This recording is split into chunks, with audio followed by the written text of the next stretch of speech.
AP Telugu Desam అధ్యక్షుడు Palla శ్రీనివాసరావుకు party జాతీయ ప్రధాన కార్యదర్శి నారా లోకేష్ ఫుల్గా క్లాస్ పీకారు. పార్టీ క్రమశిక్షణ విషయంలో ఎవరిని ఉపేక్షించేది లేదని దాదాపు హెచ్చరించినంత పని చేశారు. సోమవారం greater Visakha municipal deputy mayor ఎన్నిక జరగాల్సిండగా కోరం లేని కారణంగా వాయిదా పడింది. అలా వాయిదా పడ్డానికి కారణం కొందరు తెలుగుదేశం కార్పొరేటర్లు, ఎమ్మెల్యేలు గైర్హాజరు కావడమే. అసలు విషయమేమంటే వైసీపీ జమానాలో జరిగిన జీవీఎంసీ ఎన్నికల్లో మేయర్, డిప్యూటీ మేయర్ పదవులను ఆ పార్టీయే దక్కించుకుంది.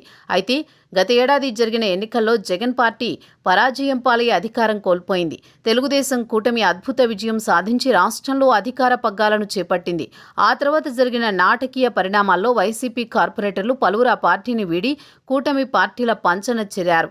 వారిలో అత్యధికులు తెలుగుదేశం గూటికి చేరారు. దీంతో జీవీఎంసీపై తెలుగుదేశం పట్టు సాధించింది. జీవీఎంసీ మేయర్గా టీడీపీ నేత పీలా శ్రీనివాసరావు ఇటీవలే పదవీ బాధ్యతలు చేపట్టారు.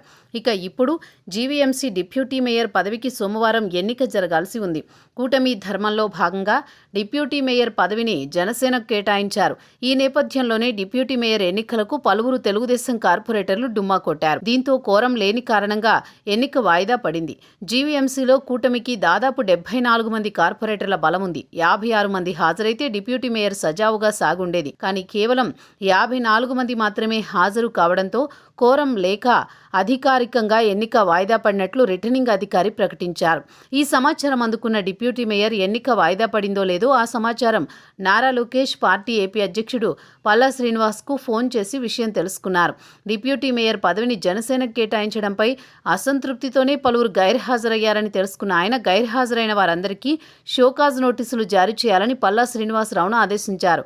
పొత్తులో మిత్రధర్మాన్ని పాటించి తీరాల్సిందేనని, భవిష్యత్తులో మళ్లీ ఇటువంటి సంఘటన పునరావృతమైతే కఠినంగా వ్యవహరిస్తామని లోకేష్ పల్లాకు క్లాస్ పీకారు.